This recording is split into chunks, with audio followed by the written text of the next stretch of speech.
Depuis le 1er décembre 2019, vous pouvez recevoir, en tant que conciergerie ou plateforme numérique, un courrier de la Ville de Paris vous sommant de lui communiquer des informations concernant l'ensemble des meublés dont vous assurez la gestion ou qui sont sur votre plateforme.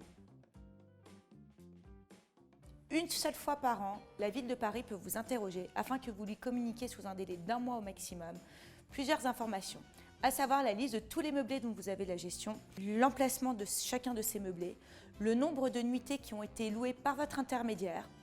et également le numéro de déclaration du meublé. La Ville de Paris, grâce à ça, va pouvoir vérifier si le loueur de meublés a bien loué sa résidence principale 120 jours par an ou s'il loue une résidence secondaire, et bien si la procédure de changement d'usage a bien été respectée.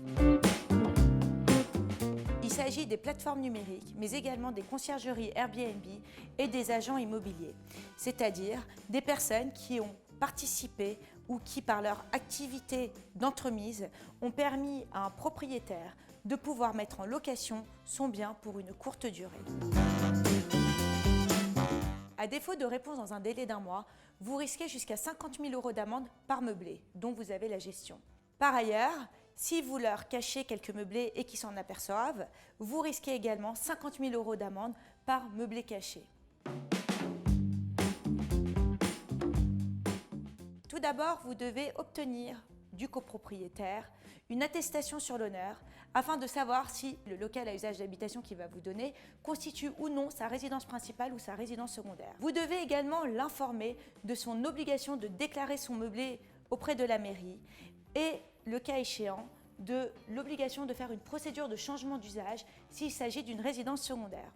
Enfin, s'il s'agit d'un locataire qui souhaite sous-louer son meublé, il vous faut impérativement l'autorisation écrite du bailleur. Enfin, vous devez reporter sur chacune des annonces le numéro d'enregistrement qu'il aura eu suite à la déclaration de son meublé, faute de quoi, si vous ne respectez pas l'une de ces obligations, vous risquez 12 500 € d'amende.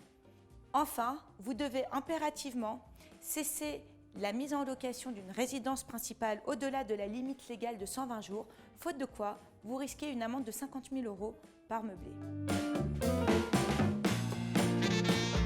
Il s'agit de Paris, des départements des Hauts-de-Seine,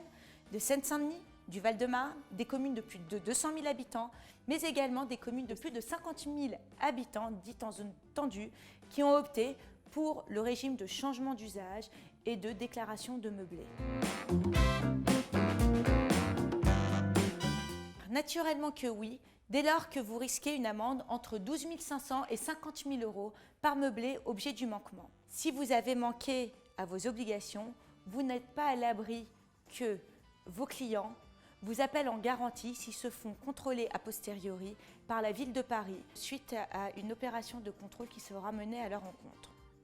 Ainsi, je vous invite naturellement à prendre attache avec un avocat spécialisé en location saisonnière. Pour en savoir plus sur cette question, je vous invite à lire mes articles sur mon site internet.